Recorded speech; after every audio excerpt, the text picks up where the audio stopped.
excellent connection. All right. So I am improving at this. Not having as much clunky, getting things up and running sort of intro going. Today what I want to do is I want to take a look at the new Sky Striker episode that they added to story mode in Master Duel. Apparently it has like a cinematic going as well. So that's pretty cool. I do really enjoy the sort of like, what would you call it? It's kind of like Blue Lock, right? Like where it's like a animated PowerPoint where the solo mode like just kind of like draws across the card art and the pictures. I do actually find those to be fun, and I do think they're kind of cool. I think that Konami should be doing more of that stuff. I think it just makes sense to have more content around like the lore of these cards. Honestly, I think it's kind of surprising that it's taken this long for them to do stuff like this. In some ways, I kind of get it because they have had the Yu-Gi-Oh! Anime going for a really long time, and obviously that's going to give people an outlet for sort of like having an animated story around the card game itself. But they've been doing stories through card art in Yu-Gi-Oh! And through card effects for a really long time. So I'm glad they're jumping on this. I think it's really cool. There are a lot of archetypes that I would like to see represented here. I don't play Sky Striker, and I'm not a huge fan of the archetype. But I did read up a little bit on the... What is it called? I think it's called like... Oh, this is going to drive me nuts. There's a manga going on that tells the story of Sky Striker. It's been going on for a while. I think it finished already. But it also tells the story of... I think they're on Magistus now. Like basically like a story mode of the cards of Magistus. So I was kind of interested. I tried to look it up. I was able to read like a summary of the first chapter on the Yu-Gi-Oh! Wiki. But they didn't have anything past that. So I think it's going to be cool to see this animated. I think this...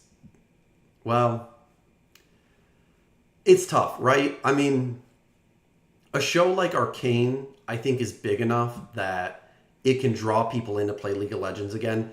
I used to play a lot of League of Legends, and from watching Arcane, I did feel a sense of like, man, I feel like I want to play League of Legends again, which is a scary thought to have. If you've managed to escape playing League of Legends, you should not go back to playing League of Legends. But Arcane was a really well done show. It was very moving. I think season 2 they could have done better with Jinx's redemption arc. But in general, it was a good show. And it actually made me feel like I would like to maybe go back to playing some League. I resisted the temptation. I did not go back to playing League. I don't need to do that. Nobody needs to see that. My username on League is IntGoat for a reason, because I'm not actually good at inting, and I am. You could swap me out for like a mountain goat, and you'd probably have like the same level of skill. So I can see that maybe having a Yu-Gi-Oh! Anime would give, or would make people feel like coming to the game of Yu-Gi-Oh!, trying the game of Yu-Gi-Oh! Due to that interest in Sky Striker. But I think one of the problems that Konami is not foreseeing this, and one of the issues that they will have, is that Sky Striker is, I think, it can be a kind of challenging deck to play. And I think that's one reason I'm not a big fan of the archetype, because I had a hard time playing it. I think pure Sky Striker doesn't work super well because you're not really playing a lot of monsters. It's mostly spell cards that you're playing. You're trying to rotate through the link monsters. It feels like the kind of deck that really only works. I know it's obviously had meta competitiveness, but... And again, I could be wrong on this. Maybe I'm just not understanding the deck correctly, but it feels like the kind of deck that really only has relevance or like performs well when it has other meta relative cards included, which I think is tough for a new player. The deck is old enough that it's not going to be able to keep up with a lot of new or current meta threats now. That's why it doesn't even really show up even as a rogue deck. or obtain, I think, any placement or representation at YCSs. So it's a deck that can't keep up with the current competitive metagame, but it's far enough along in Yu-Gi-Oh's history that I think for a new incoming player who's like, I loved the Sky Striker anime, I want to go play these cards, this seems like fun, I think it might have a high barrier for entry for people. That's not to say that I'm not excited about the archetype itself getting an animation. That's not to say that I'm not excited to see this anime and see the story that unfolds, because I do think there's an interesting lore behind the cards. I just think that this is not going to necessarily go exactly the way that Konami is thinking it's going to go. I'm hopeful, and ultimately I would think and hope that maybe this could be the gateway to getting alternative formats introduced to Yu-Gi-Oh, to like official Konami regulated alternate formats introduced into Yu-Gi-Oh.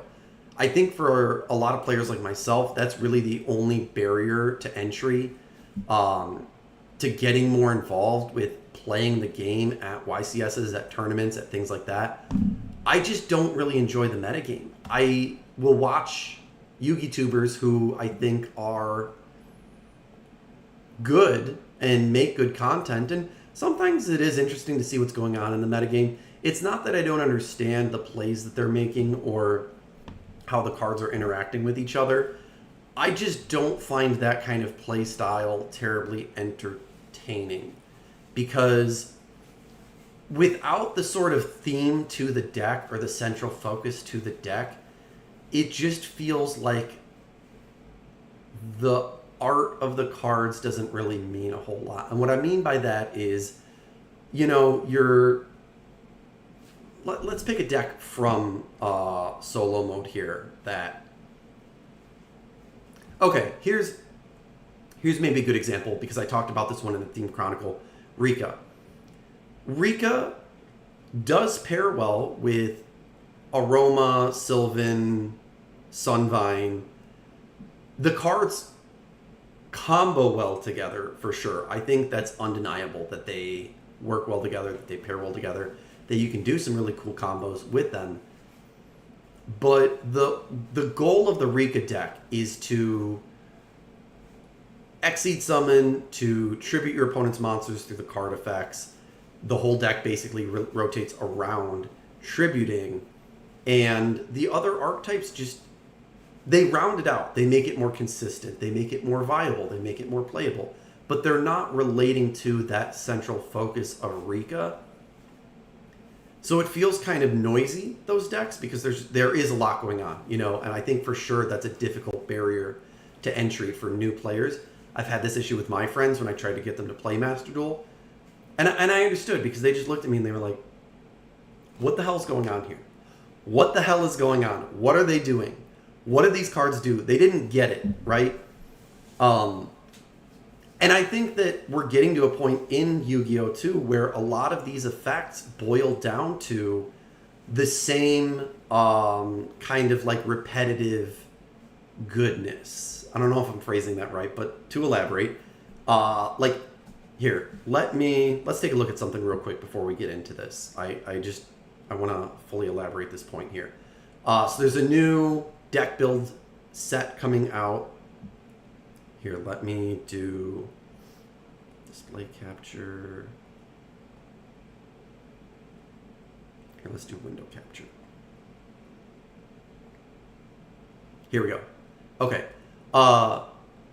So new deck build pack coming out. They announced there's going to be 3 archetypes in it. There's going to be a synchro archetype related to food, bobas, cat boba teas. I don't know what's going on with that one, but that one I think actually, I love the art style. I think that one's going to be fun. The other one was Dragon Tail, which is a series of Spellcaster and Dragon fusion monsters and main deck monsters that relate to those fusion monsters. And then the last one was like Cat Girl or Beast something. Not too sure. something for the furry fans out there. Which honestly, the cards look cool, so I'm not hating. I just don't fully remember. I do remember that this one stuck out to me though, the Dragon Tail archetype, because I thought that the art for the monster they revealed looked cool. I'm sure that, well, okay. I guess I don't know a lot about the meta in the way that someone like MBT or Stevie Blunders or Farfa is going to know about the meta. But I feel like these cards are solid. I think they might be pretty good. The thing that bugs me about them is that we're reaching a very linear point in card design here, where cards have to do things. They have to create consistency. How do you create consistency? You search your deck, you obtain more resources. It's getting a little bit boring. And I think that what I was trying to kind of emphasize with like the Rika, Sun Avalon, Aroma archetypes being merged together is that you're losing that central theme, that central focus of those card types. And you're kind of just like that Rika deck in Dual Chronicle or Theme Chronicle, it was just like summon this, summon this, summon this, summon this, summon this, summon this, summon this, summon this, set up negates, set up disruption. And I do feel like the game is reaching a very linear state where that's the ultimate goal. Of course, Rikas can disrupt through their tributing effects. Sunvine has a lot of defensive utility. And then Aroma, I think, might have some disruption too, but I think is mainly focused on like some swarming and life point gaining. And to be clear, that combo deck of Rika, Sun Avalon, and Aroma did all of that. It's just that the cards felt lost in it. I didn't feel like anything really stood out. And because they're focusing so much on comboing off, everything is just kind of passing by meaninglessly. Nothing is really feeling like it's being showcased or highlighted. I think that when you make something like an anime based on the lore behind the cards, those cards are going to have some pretty significant feeling to you and meaning to you. Just like it did with the regular Yu-Gi-Oh! Anime. The reason Dark Magician and Blue Eyes are so iconic is because the summonings that Yugi and Kaiba would do of them, those big moments when they would appear, and you're like, hell yeah, Kaiba's got Blue Eyes on the field. It's about to go down. Yugi just fusion summoned Dark Paladin. What an entrance, Even 5Ds like Jack, synchro summoning Red Dragon, Red Damon's Dragon. I'm going to say Red Damon's the Japanese name. I'm not a big fan of the English name, but, it's like a tense moment, and all of a sudden you hear him go, tuning. The ruler's heartbeat will file through here. Bear witness to its creation-shaking power. And then he pulls the card out, and he's like, my soul, Red Damon's Dragon. He drops it onto the field. Like, that's sick. That makes you want to pick up a Red Damon's Dragon. That makes you want to play Yu-Gi-Oh! That makes you, I think that draws a lot of people to the game. I think the anime drew a lot of people to the game and has that high nostalgia factor. But when cards are very linear in their effects, when the gameplay is moving by too quick, when you're not focusing so much on the theme of the archetype, but more just what are the best cards of this archetype? What are the best Rika cards that I can get in here? Which ones give disruption? Which ones continuously swarm the field? You're passing on maybe some plant support cards because it's not as good as like some generic staples you could play.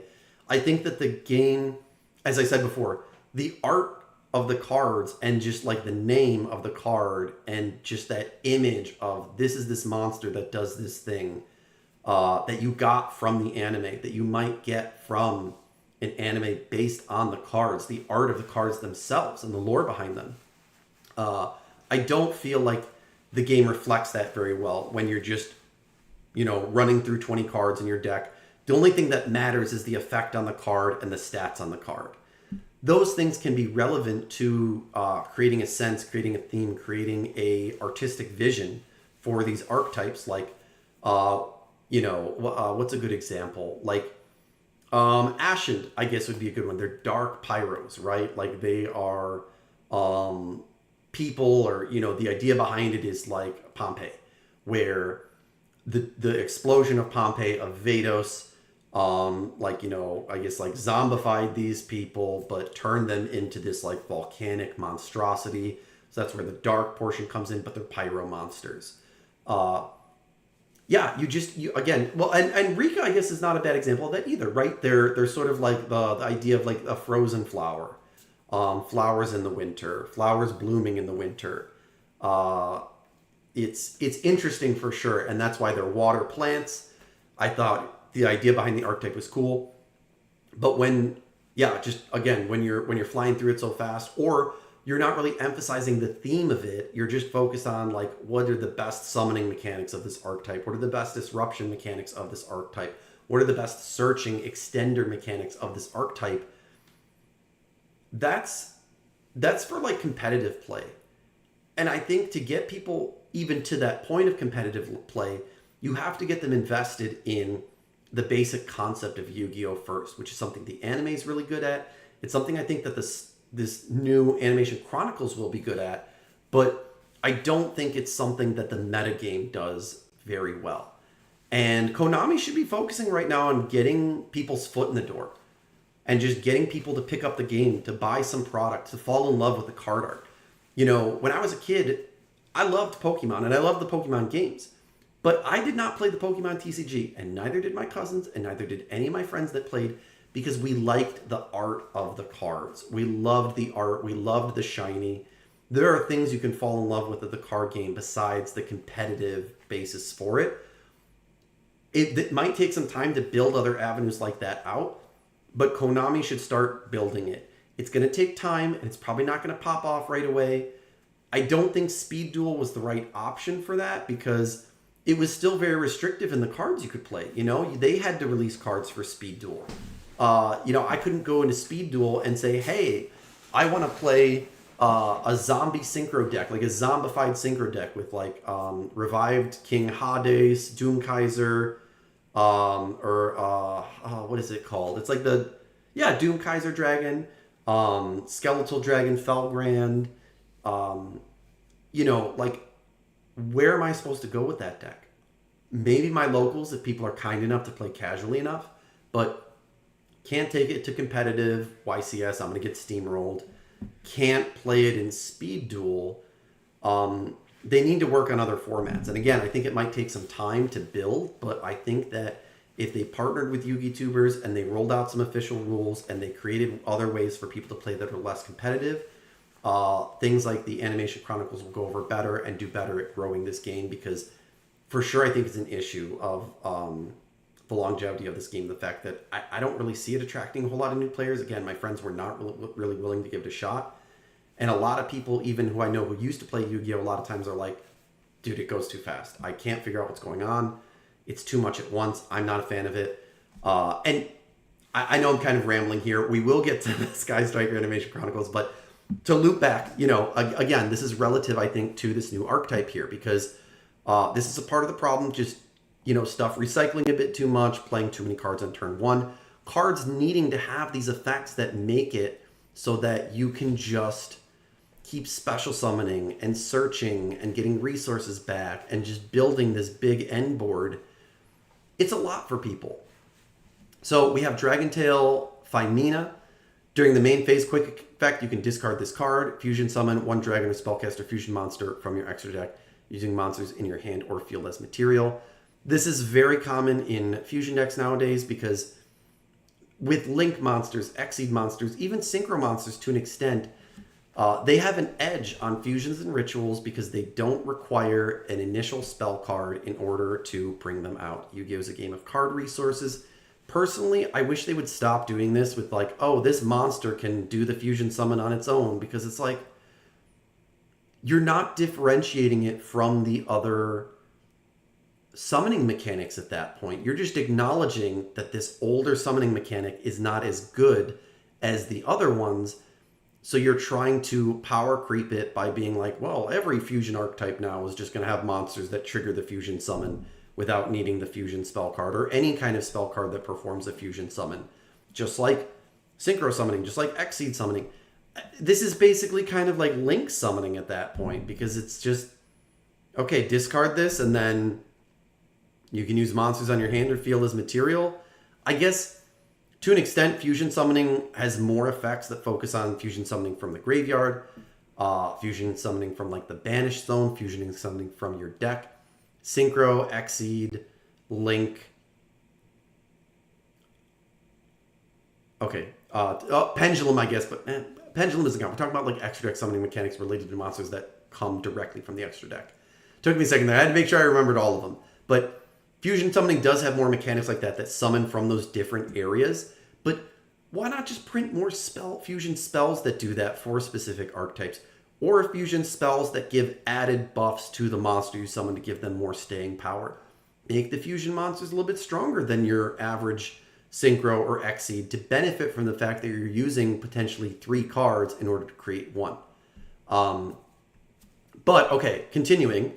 If this card is sent to the graveyard as material for your fusion summon, you can set 1 Dragontail spell trap from your deck to your side of the field. So it's just a generic, like, create a fusion summon and search your deck for a spell trap. I just don't find that very exciting. I mean, a lot of cards have this kind of effect now, where it's just a quick effect that lets you do an extra deck summon, and then a searching effect on top of that. Dragontail Lucius. If this card is normal or special summoned, add a Dragontail monster from your deck to your hand. If this card is sent to the graveyard as material for a fusion summon, you can set 1 Dragontail spell trap from your deck to your field. So same effect, searching a Dragontail spell or trap. Doesn't have the quick effect fusion summon, but they gave it the generic normal summon it, get another card. The Dragontail Parn. If this card is sent to the graveyard as fusion material for a fusion summon, set 1 Dragontail spell trap to your side of the field. Has the added effect to destroy a monster in the field after that. And then if your face-up fusion monster is destroyed by your card effect while it's in the graveyard, place this card on the bottom of the deck, special summon 1 Dragontail from your graveyard, except a fusion monster. That effect, part of the effect, is kind of unique, but it's just kind of like resource recycling. It's not bad. It's not bad by any stretch, but again, I feel like the game so heavily leads towards regaining resources, special summoning monsters, special summoning back monsters, searching your deck for monsters, searching your deck for spells and traps. This kind of stuff can be really overwhelming for new players because they have to keep track of a lot of card effects that trigger in the graveyard. When you're like searching in this way and getting cards back in this way, a lot of chain links can form. You're constantly getting new cards to play. And again, like I've seen my friends, they're just like, it's just like flashing by them. You know, it's almost like a time lapse where it kind of like shows the sun and the moon like just constantly switching and the stars moving and like the plants are growing and dying, and these new players are just sitting there like they don't know what the hell's going on at all, which is a lot. So Dragontail Ulgra, sent to the graveyard as a fusion material, set a Dragontail spell trap from your deck, then destroy a spell trap in the field. So this one destroys monsters, this one destroys spells and traps.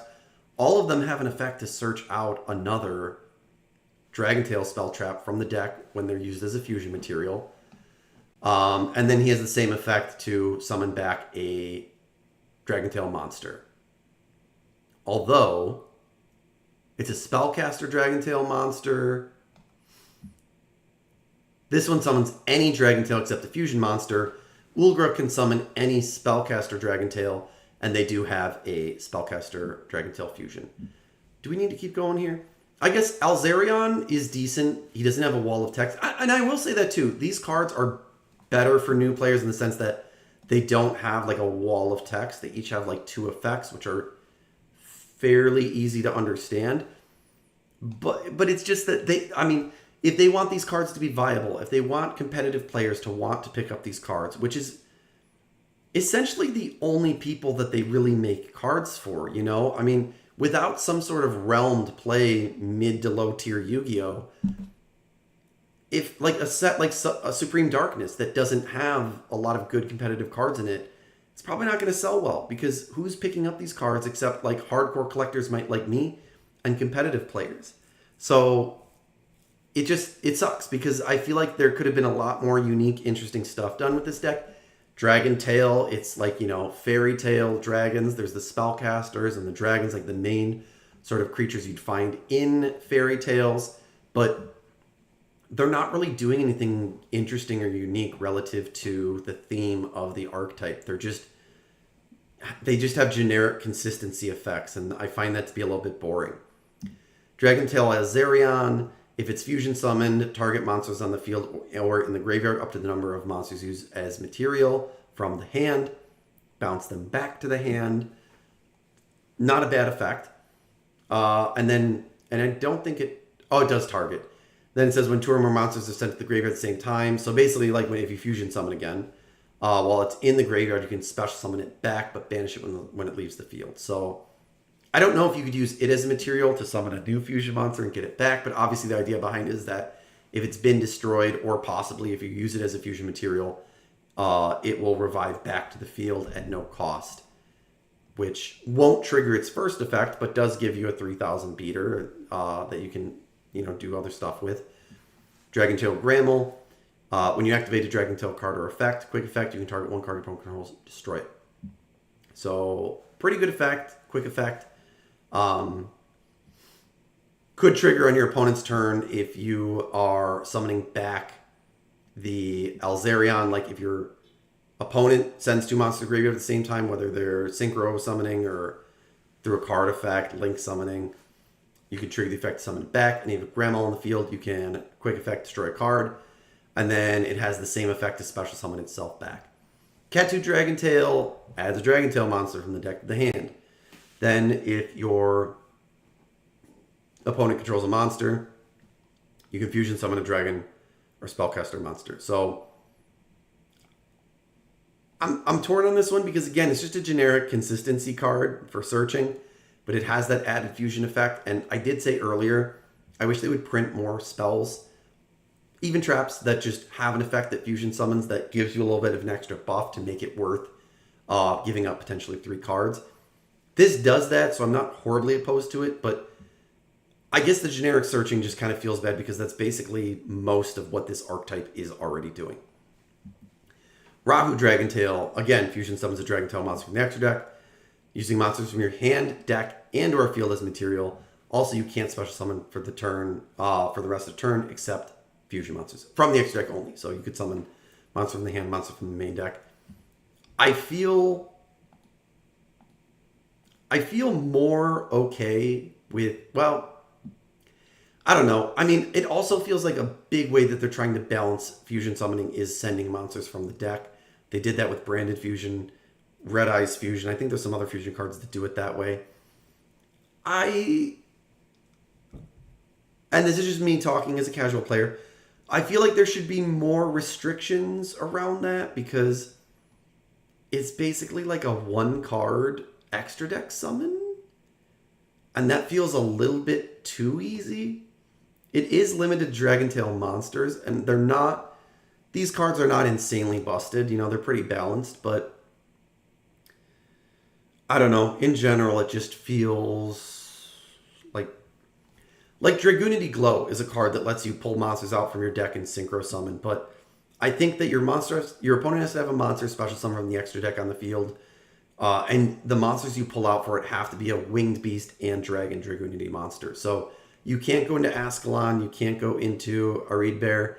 At max, you can go into Dragoonity Knight Barcha, who is a good monster, but, well, in my opinion, but not, meta-breaking or meta-relevant.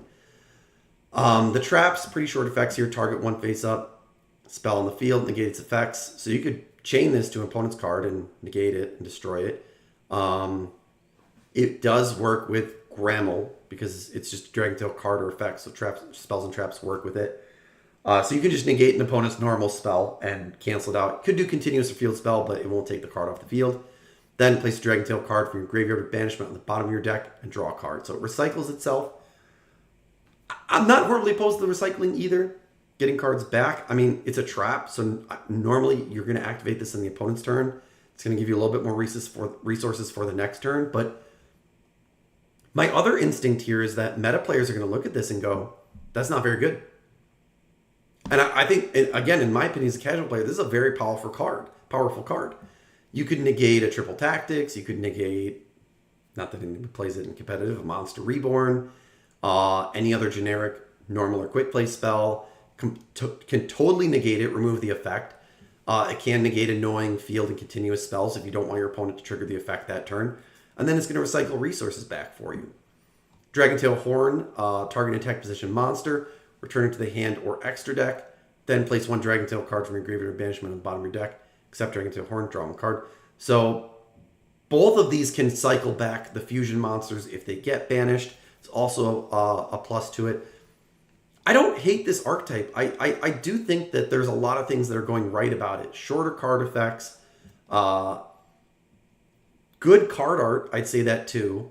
The traps are pretty decent. The spells aren't, I'm not a huge fan of, but I think there's a lot of things that are going right for them. I do just find it to be a little bit lackluster and underwhelming that the monsters just don't really have a whole lot of interesting effects going on for them. It's just generic consistency. So this is still probably a good archetype to introduce to get new players into the game, because the skill cap to play them is pretty low because of the short card text, the simple card effects. They're not overloading you, and they do make a lot of things pretty simple. So on that aspect, it is good. I just think that I wish we could see more unique styles of card design is what I'm going for here. Okay, so we covered my gripes with competitive Yu-Gi-Oh!, what I think about what the Animation Chronicles and what the anime do to bring in new players, what Konami should do to help encourage those new players to stay with the game. I guess to an extent, an archetype like Dragontail is a good way to keep players who are coming into the game, who are new in the game because of the reasons I just previously listed. But I think there's going to be a lot of people that see the Sky Striker animation and are like, I want to come and play Sky Striker. And they definitely need to figure something out for those people too. A more casual game format, maybe like a slower or easier to play style of Sky Striker to reduce the skill cap for people to enter. Okay, that's enough talking for me. I've been talking for 30 minutes. I've been yapping for 30 minutes. Without further ado, let's check out the first portion of the Animation Chronicles. And we need sound for this. There we go. All right. Wow, looking good so far. I have to say the quality of the animation, really good. All right, so this follows, I believe, Ray. Yeah, I'm pretty sure it's Ray. Sky Striker Ray. She's the last human on Earth. Humanity has been wiped out because of some sort of like robot force. And she is raised by robots, but they're like good robots. And I believe those are like the support monsters that were released for the archetype at a later point. It comes that like robotic force from space or whatever comes back, and she decides that she wants to fight back against it as the last human. So she kind of like dons the Sky Striker armor. Oh, that's it? That's all they're giving us to start? Okay. All right, that's fine. That's a good intro. That's basically where it ends off. Is she takes up the sword, she's ready to kick some ass. I think they're going to kind of go over that storyline here in Scenario 1. So maybe I shouldn't have explained it, but the Sky Striker's burden. All right, let's see what's going on here. The region has been plagued by war for far too long. What was its purpose? Why had it started? At this point, the details are known only to a few. The fighting has not let up, yet neither has the march of technology. A highly efficient style of warfare has resulted, with both sides adopting a maximal damage, minimal cost strategy. Sounds like capitalism. Boosts on the ground have been completely replaced by drones and other unmanned armaments, with ever-improving capabilities and effectiveness. Sky Striker is the latest, super advanced technology developed to combat the expansionist empire. A lone girl was tasked with wielding it. Okay, I think this is different from the manga, so maybe I was wrong. This was Rei, a girl who was discovered to possess extraordinary abilities. Like others her age, she was educated in history, tactics, and the use of Sky Striker technology. But what took others years to understand, she grasped in a matter of days.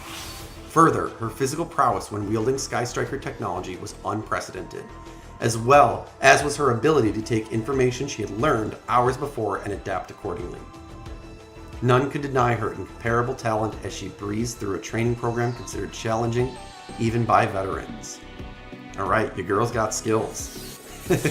And thus, Rey became a full-fledged Sky Striker ace and deployed to the combat zone to fight in defense of her people. One fateful day, during one of her training sessions, an alarm heralded an incoming enemy assault. This animation looks better compared to the animation for the other, like, story or solo modes, I have to say. She needed no further command to mobilize. After changing into her base suit, she swiftly departed alone. Flying at high altitude, she made a beeline for the battlefield. Almost there. Just as she muttered this to herself, a large fighting force came into view. The enemy had arrived. Her approach was the same as ever, her focus and sense of duty unwavering. Even so, it was to be a battle unlike any other she had experienced. I'm guessing Rose is going to show up. Oh, never mind. We're not going to find out yet.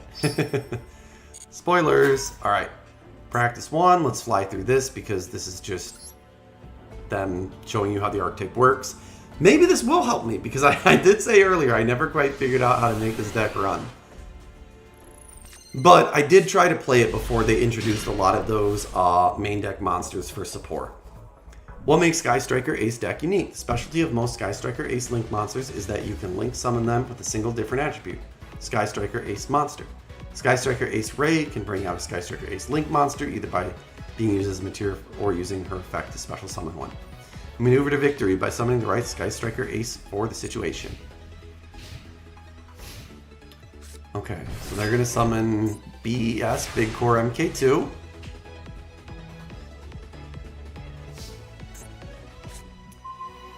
Pretty sure we open with Engage here. Oh, Afterburners. Alright. Whoops. It just shows how much I know about these cards. Okay. Yeah, that makes sense. Blow up the BES Big Core. Wait a minute, hold on. I feel like we should have built to 3 spells and destroyed another spell trap with it, but okay. Okay, Jamming Wave's next. Either one, I guess, doesn't matter. Alright, Machine King, 3000. Alright, and then we're going to take Rey. Yep, obviously. Cool. Ooh, cool animation. Normal summon Rey. Oh. I mean, Rey's effect would let me link summon too, but whatever. Alright, so we bring out Kagiri. Boom. Nice summoning animation. Kagiri is going to add a Sky Striker spell from the graveyard to the hand. I'm guessing we're going to take Afterburners? Oh, Mobilize. Okay. We'll grab Mobilize. No limit. Oh, because the other ones probably have hard limits. Alright, we're going to activate Engage. Oh, I was wrong. Alright, for some reason we're grabbing another... Oh, because we need 3 spells in the graveyard to blow up both the BES Big Core MK-2 and the set card. So that's why we recycled it back. If we grab the other one, we would be left with 2 spells in the grave. Yep.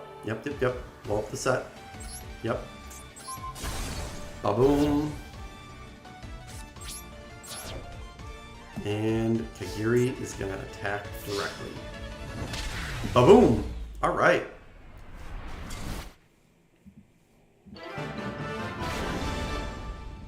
Nice, okay. Alright.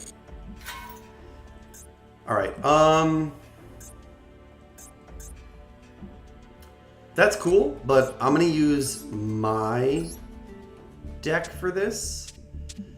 What should we play? Let's do Hieratic. This deck's always fun for solo mode because usually it can stand on par with the solo mode decks. Very evenly matched, I would say. Oops, I should change the title here.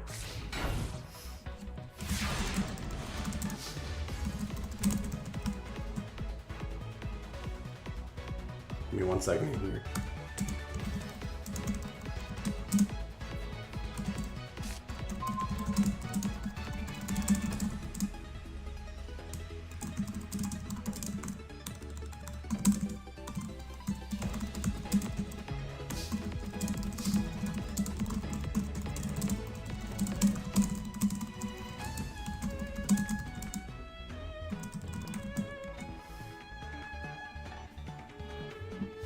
me just make sure it's good on Twitch too. Hold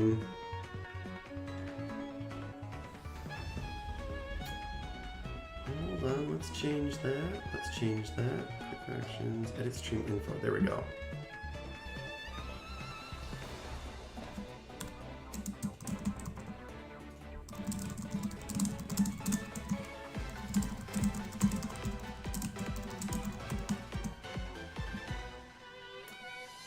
Okay, we are updated now. Sorry about that, guys. I'm still learning how to stream, so well, okay, I know how to stream. I shouldn't keep using that as an excuse, but yeah, I did kind of forget to do that. Anywho, for this, let's grab the Tefnui. Special summon the Tefnui.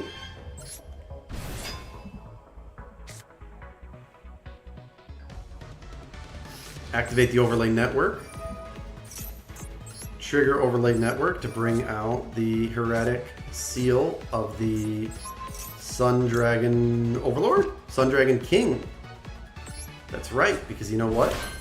When you overlay these two monsters, you get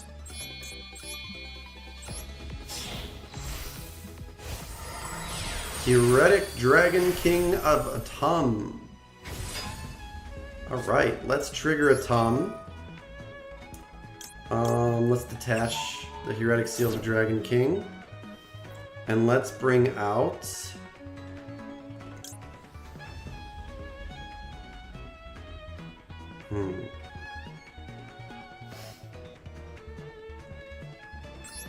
Yeah, let's go Rabby Dragon, because that'll make a good burst breath if need be. Alright, Atum can attack this turn, I believe. Yep, so that's alright, we'll end. That's okay. I'm not sweating it. They got no spells in their graveyard yet. We are hanging on to a Monster Reborn here. DD Scout Plane. Turbo Booster.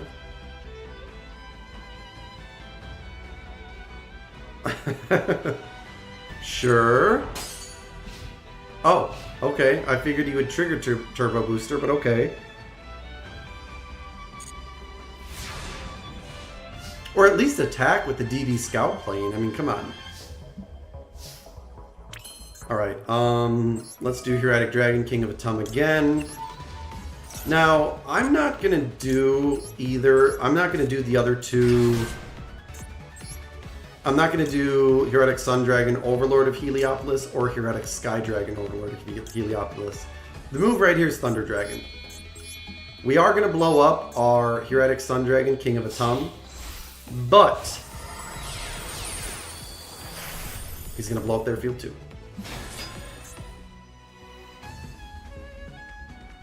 No, we're good, we're good.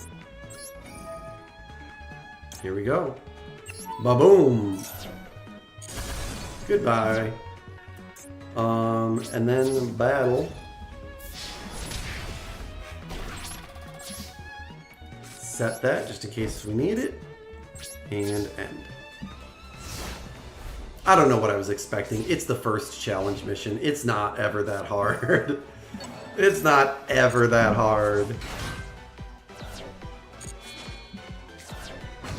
Ooh. Playing a lot of BES cards, which is interesting. I wonder if this is can't be destroyed by battle. You know what? He's gonna kill it anyways. Let's just burst breath. Probably the best way to go here. I don't know if BES is like the archetype that she fights against in the Sky Striker anime/Animation Chronicles, but I do think that would be a good thing for Konami to do. Like, if they do an Animation Chronicles for, you know, let's say, well, whatever, it's fine.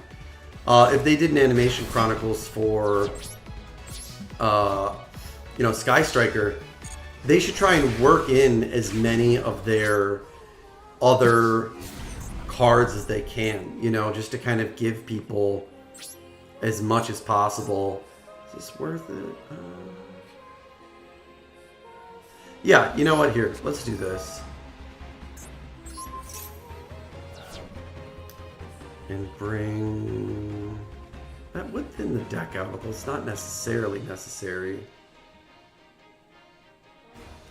Thin the deck a little bit. Summon the Heretic Seal. Tribute it for another. Trigger Overlay Network.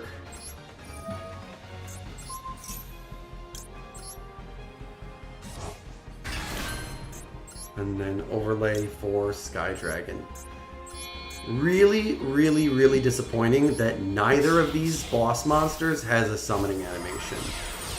Incredibly disappointing.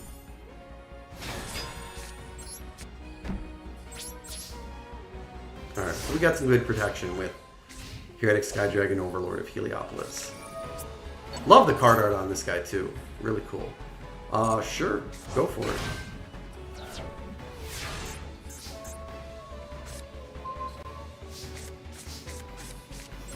And that'll do it.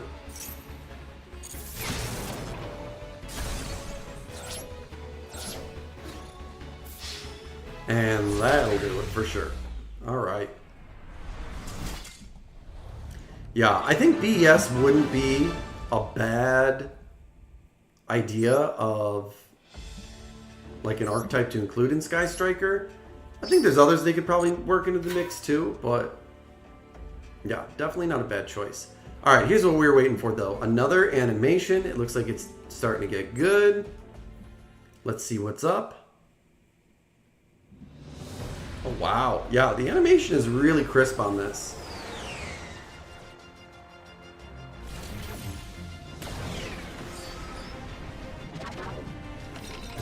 The drones do kind of look like BDS monsters, but I don't think they're existing monsters. Alright, she's doing the green one, which I forget what it's called. Yep, there's Rose.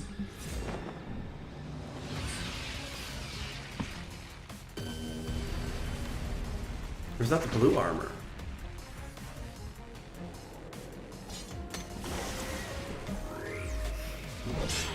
Alright, wow. Oof, that's clean. I don't think we have an animation either of...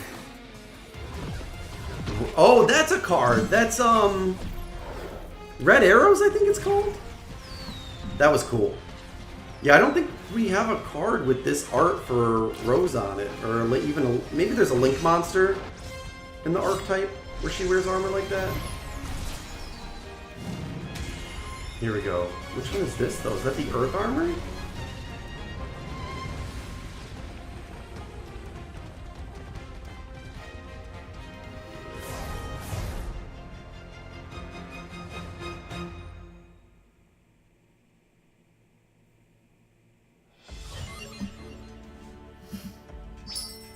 All right. Pretty cool. Now we'll get some context, I guess. But yeah, the art I think in that was good. The fighting was clean, very well done, very fluid, very nice. All right, having done her duty, she was clear to return to base, but just then she encountered another enemy, a girl around her age. This alone was startling, but there was more. She was holding a Sky Striker. This was the cutting-edge technology of Ray's Nation. How had it fallen into enemy hands? Oh, and there's animation even here. That's a step up from other solo mode missions. The suddenness of the girl's assault caught Ray off guard, but only for a moment. With deft timing, Ray equipped X05 Kaina, suited for hand-to-hand combat, which I feel like that's the Earth one.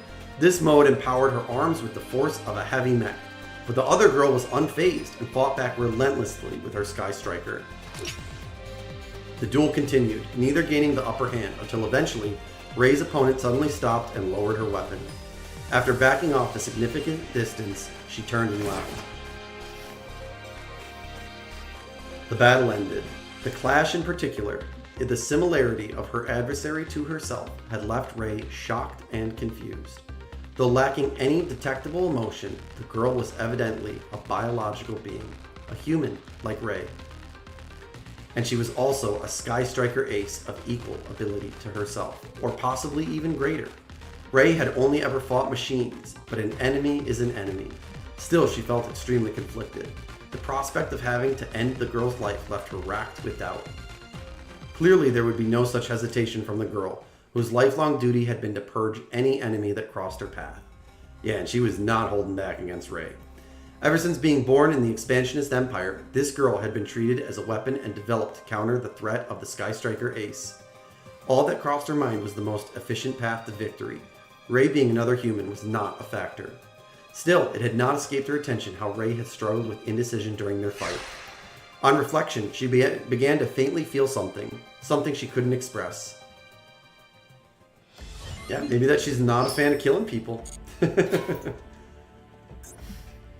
Alright, I'll change up decks for this one. Let's see, what else have we got?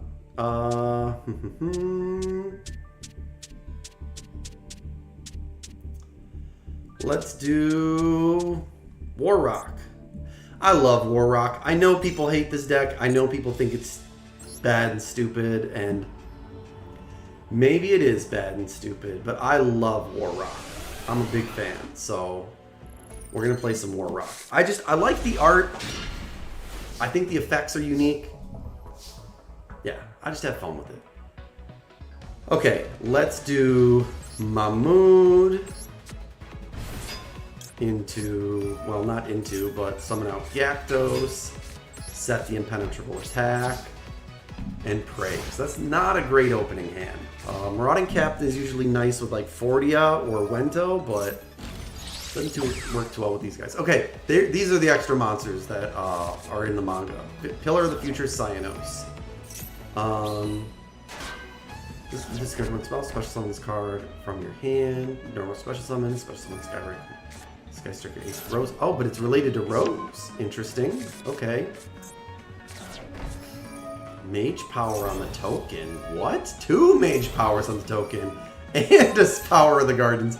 But why put it in defense position? Okay. I don't know what to tell you, bud. We're just shooting funerals and showing the ones with the bodies fly out.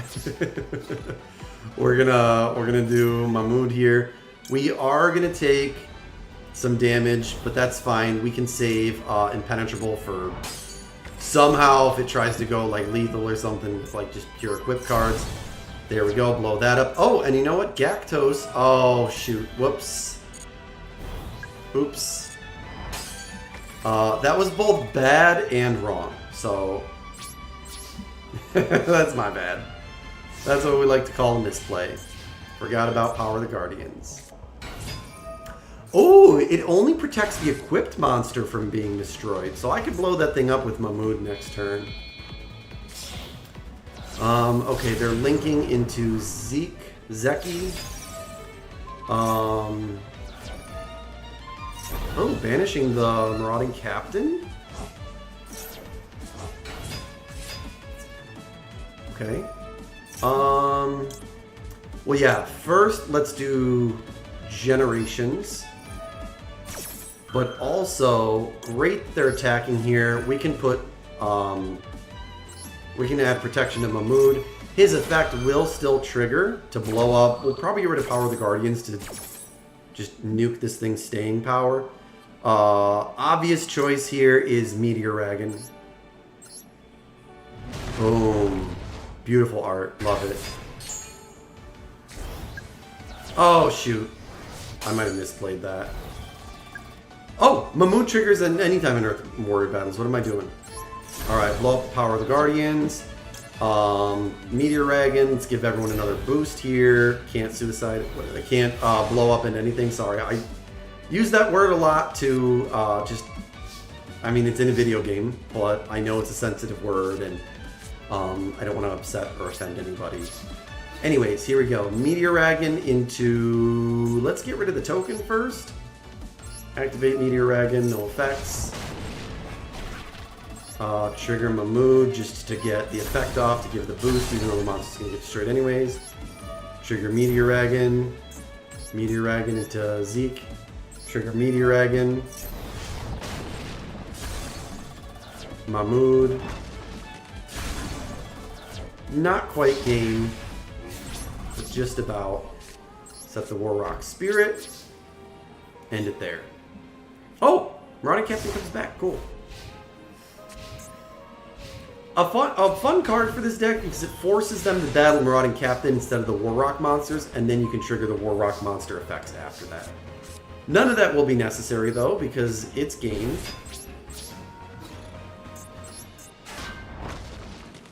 There's no point. Nope. Meteorag into the face.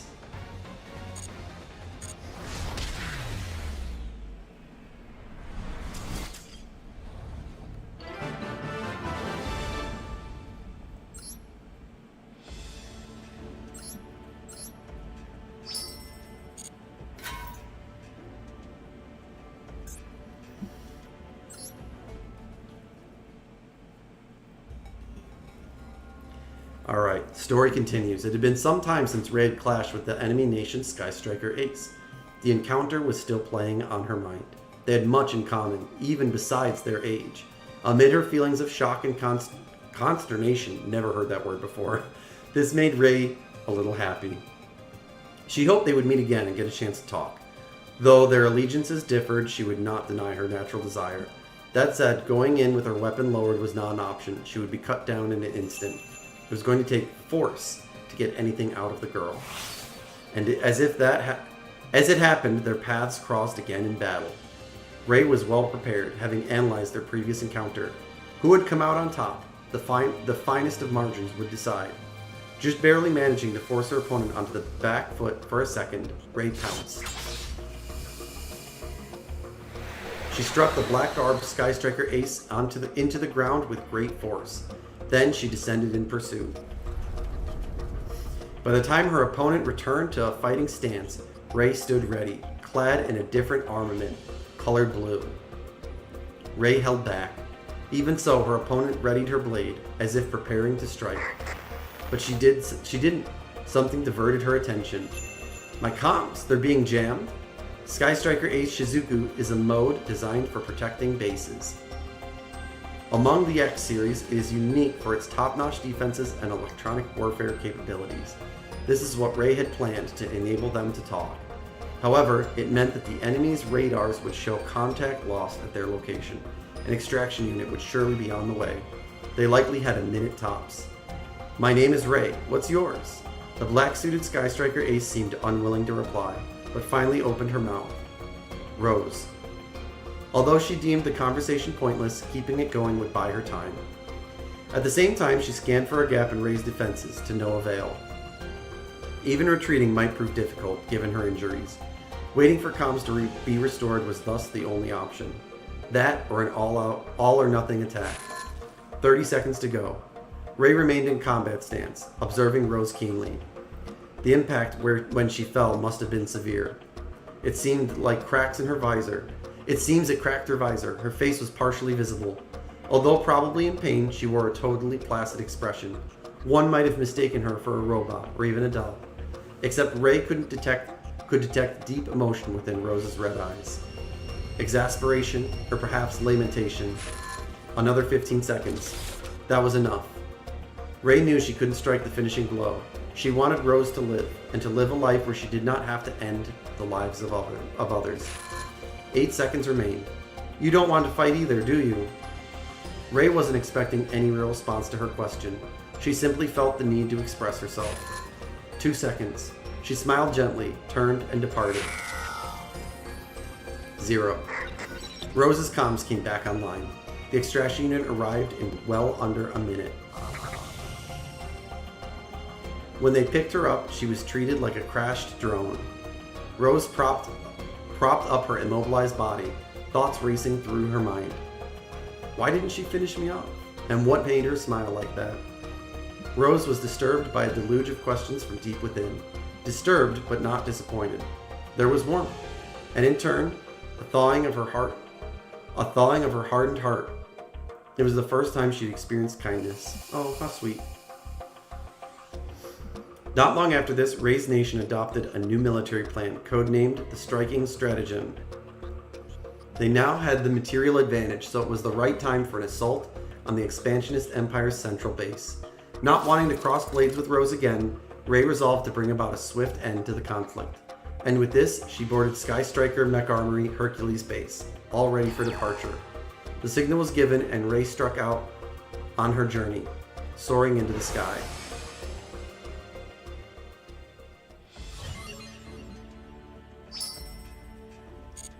All right. We got one more duel and then another video. We've been switching it up for every duel. Let's switch it up for this one. What do I feel like playing here? Let's do...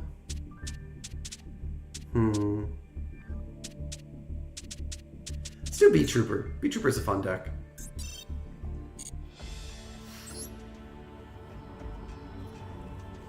I think this one might be a tough one too. I mean, at this point, the difficulty level should be up. We're up against like the final deck here. And Beat Trooper's pretty solid. Oh, I'm going first. Yikes. Alright, well let's do Verdant Sanctuary. Summon Armored Bee. Trigger for Scale Bomber. We're going to save the Insect Neglect. Kind of wish I hadn't been going first. But what are you going to do? Wait, what?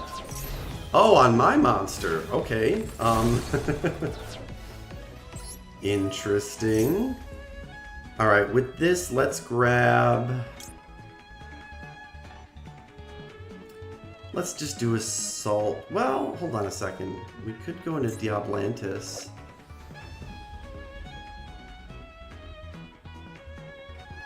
No, because you know what? That's level 3. Let's just go... Yeah, let's go Assault Roller. Yeah, that's the right move. Assault Roller. Because I can grab 2 insect monsters off of Assault Roller and Verdant Sanctuary if they destroy him. Okay, B-List. We are not going to use his effect yet. Let's get that in the graveyard. Wait and see if they try and revive it, and if they do, we'll trigger Sting Lancer and put it back. Grab a Beat Trooper landing. Oh! Whoa! Okay, we don't like that. We don't like that. Verdant Sanctuary will trigger at least. So we're still getting 2 insects, but Assault Roller won't trigger because he's only by battle, I think. Yeah, by battle only. Alright, let's grab a Scout Buggy.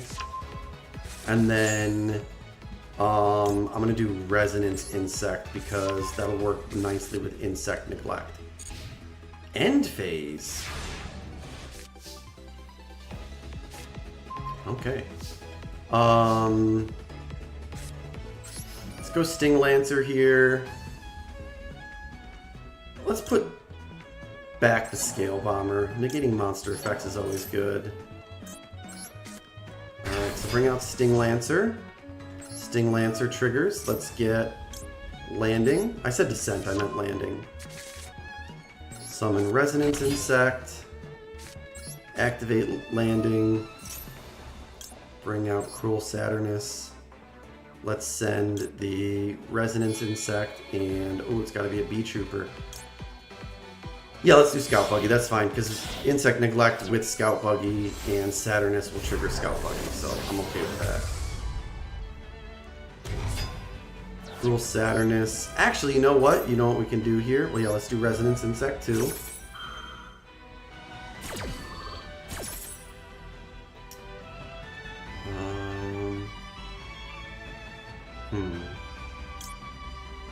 Yeah, Mighty Neptune.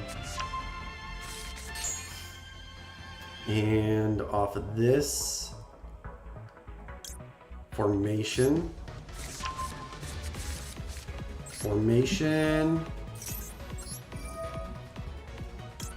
Scout Buggy.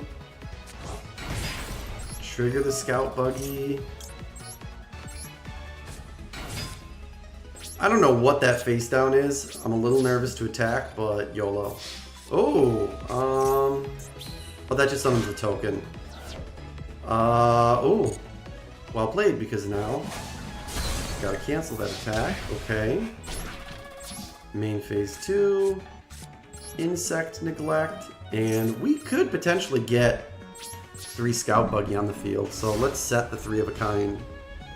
Not that they have really anything to That could be destroyed. Oh, what heavy storm! That card's not legal. It doesn't matter at least. I mean, that's GG's. It's overkill. We're gonna do it. Yeah, it's overkill, but we're gonna do it. Oh wait, whoops. D-list. Tribute to Scout Buggy.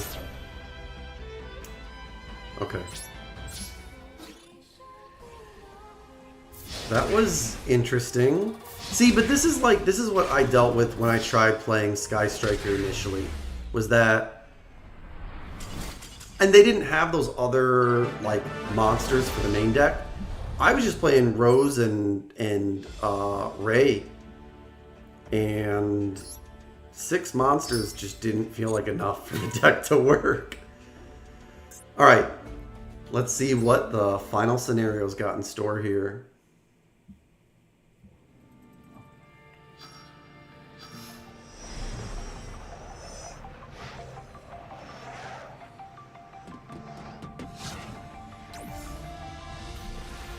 Alright, she's turning on Kagiri. Very nice. Very nice animation.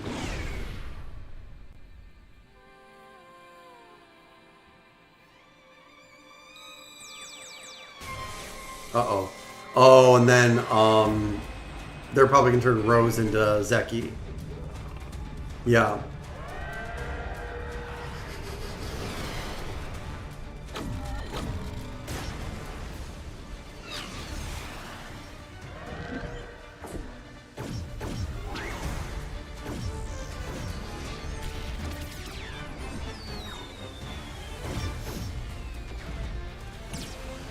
Wow.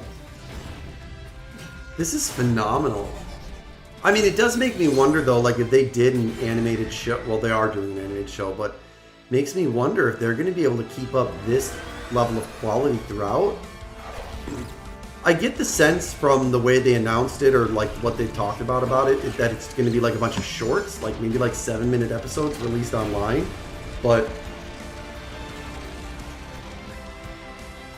I don't know. I would love to see like a full season of 22-minute animated episodes with this level of quality. I think that would just be fantastic.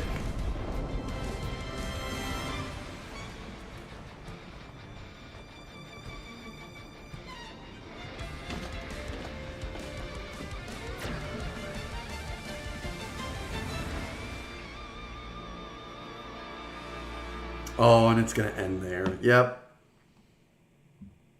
Bummer.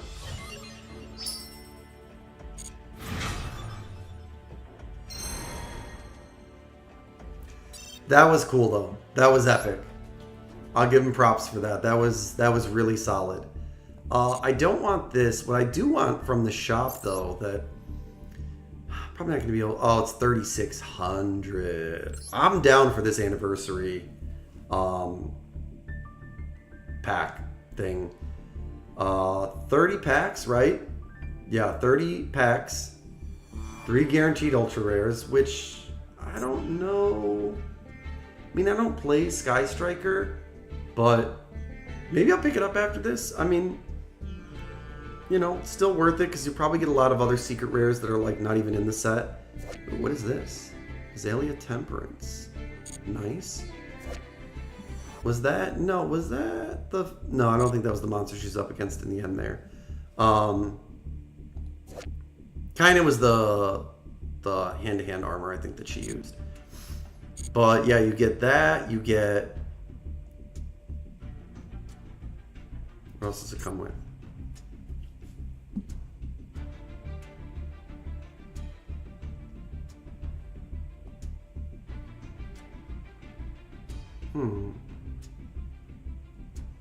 I guess it only shows it over here. So you get the Sky Striker field spell, which is pretty cool. You get the Ray icon. You get the icon border, a deck box, a card sleeve. So that's pretty cool. I think it's worth it. Oh, and you get a what are those called? Like, it's just the art things. Yeah, I like that. Okay, quick break. I'm gonna run to the bathroom and I'm gonna heat up some food and I'll be back.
All right.